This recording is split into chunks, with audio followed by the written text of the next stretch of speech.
Okay okay. ഇനി നമുക്ക് നല്ല സീഡ് നമ്മൾ പ്ലാന്റ് ചെയ്തു. ഓക്കെ. പിന്നെ അടുത്തതായിട്ട് സോയിൽ നല്ല ഫെർട്ടൈലായിരിക്കണം, നല്ല വളം ചേർക്കണം അല്ലേ. അതിന് നമുക്ക് 2 ടൈപ്പ് ഫെർട്ടിലൈസർ ഉണ്ട്. ഏതൊക്കെയാണ് ഓർമ്മയുണ്ടോ?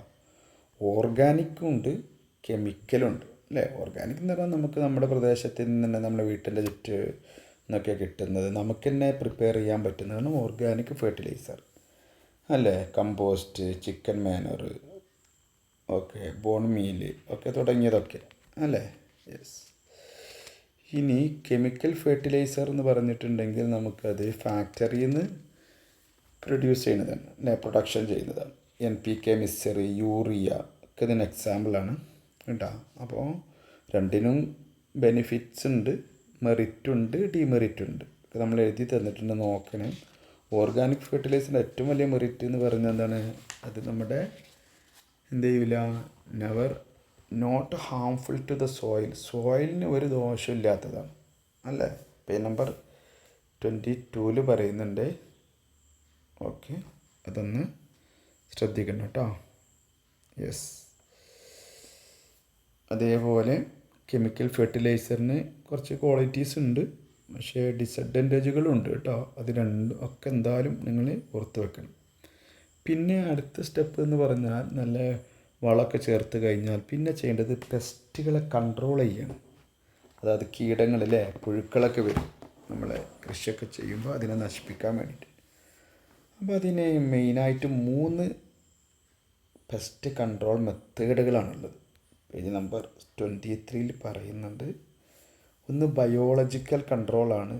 അതായത് ചില ജീവികൾ പുഴുക്കളൊക്കെ തിന്നും അല്ല, ഒരു ജീവിയെ കൊണ്ട് വേറെ ജീവികളെ നശിപ്പിക്കും. അതിൻ്റെ എക്സാമ്പിൾസ് നമ്മളെ ബുക്കിൽ പറയുന്നത് അല്ലേ, ട്രൈക്കോഗ്രാമ ഒക്കെ അല്ലേ എക്സാമ്പിളാണ്. പിന്നെ ഫ്രോഗ്, മബിയ, കാലറ്റ്സ്, ബഗ്, ഹെന്ന്, ഇതൊക്കെ എന്ത് ചെയ്യും, പുഴുക്കളെ തിന്നും. അങ്ങനെ കുറേ പുഴുക്കളെ നമുക്ക് കൺട്രോൾ ചെയ്യാൻ പറ്റും. അപ്പം ഇങ്ങനെ ജീവികളെ വെച്ച് കൺട്രോൾ ചെയ്യുന്നതിന് പറയുന്ന പേരാണ് ബയോളജിക്കൽ കൺട്രോൾ അല്ലേ. വേറൊന്നാണ് മെക്കാനിക്കൽ കൺട്രോൾ. ഓക്കെ, നമ്മളെന്താണ് ട്രാപ്പ് വെച്ച് പിടിക്കുന്നത്, നമ്മൾ എലിക്കണിയൊക്കെ വെച്ച് പിടിക്കൂലേ, അതൊക്കെ മെക്കാനിക്കൽ കൺട്രോളാണ് പെടുക കേട്ടോ. യെസ്. നമ്മളൊരു പുഴുവിനെ പിടിച്ച് നമ്മളെടുത്തിട്ട് അതിനെ നശിപ്പിക്കുക, നമ്മൾ കൊല്ലുകയാണെങ്കിൽ അതൊക്കെ എന്താ പറയുക, അതൊക്കെ മെക്കാനിക്കൽ കൺട്രോൾ ഉണ്ടാവും.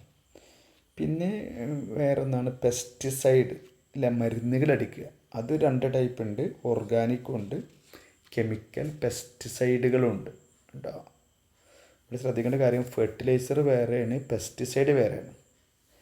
ഫെർട്ടിലൈസർ എന്ന് പറഞ്ഞാൽ നമ്മൾ എന്തിനു വേണ്ടിയിട്ടാണ്, ഒരു പ്ലാന്റ് നന്നായിട്ട് വളരാൻ വേണ്ടിയിട്ടാണ്. പെസ്റ്റിസൈഡ് പറഞ്ഞാൽ പെസ്റ്റുകളെ കൺട്രോൾ ചെയ്യാൻ വേണ്ടിയിട്ടാണ് കേട്ടോ. അപ്പോൾ നമ്മൾ ക്ലാസ്സിൽ ടുബാക്കോ ഡിക്കോക്ഷനൊക്കെ ഉണ്ടാക്കിയില്ലേ, അത് ശരിക്കും ഓർഗാനിക് പെസ്റ്റിസൈഡാണ് അല്ലേ.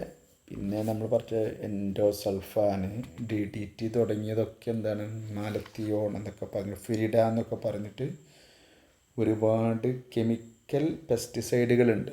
ഓക്കെ, അതൊക്കെ ഒന്ന് പേരുകളൊക്കെ ഒന്ന് പഠിച്ചു വെക്കട്ടോ. പിന്നെ നമ്മൾ ഫെർട്ടിലൈസർ കെമിക്കലും പറഞ്ഞു, ഓർഗാനിക്കും പറഞ്ഞു, പിന്നെ ഒരു മൈക്രോബിയൽ ഫെർട്ടിലൈസറും കൂടെ ഉണ്ട്.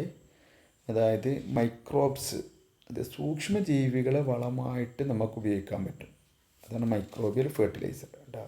സ്യൂഡോമോണസ്, അസോസ്പ്രില്ലം എന്നൊക്കെ പറഞ്ഞിട്ട് അതിന് എക്സാമ്പിളാണ്. സ്യൂഡോമോണസ് ഒക്കെ നമുക്കതിൻ്റെ പാക്കറ്റ് വാങ്ങാൻ കിട്ടും. Okay, yes. പിന്നെ അതിൽ ഏറ്റവും ഇമ്പോർട്ടൻ്റ് ആയിട്ട് നമുക്ക് പഠിക്കാനുള്ളത് അഗ്രികൾച്ചർ സെക്ടറുകളാണ്. സിമ്പിളാണ്, അതിനെന്തായാലും ഒരു സിമ്പിളായിട്ടുള്ള ക്വസ്റ്റ്യൻ ചോദിക്കാൻ സാധ്യതയുണ്ട്. സെറികൾച്ചർ എന്ന് പറഞ്ഞാൽ എന്താണ്, റിയറിങ് സിൽക്ക് അല്ലേ, പേജ് നമ്പർ 25 പറയുന്നുണ്ട് കേട്ടോ. Rearing rabbit, cuniculture, rearing poultry farming അല്ലേ, ഓക്കെ. റിയറിങ് ഫിഷികൾച്ചർ തുടങ്ങിയതൊക്കെ അതിൽ പറയുന്നുണ്ട്. അപ്പോൾ അതും കൂടെ ഒന്ന് പഠിച്ചു വെക്കണം കേട്ടോ. ശരി.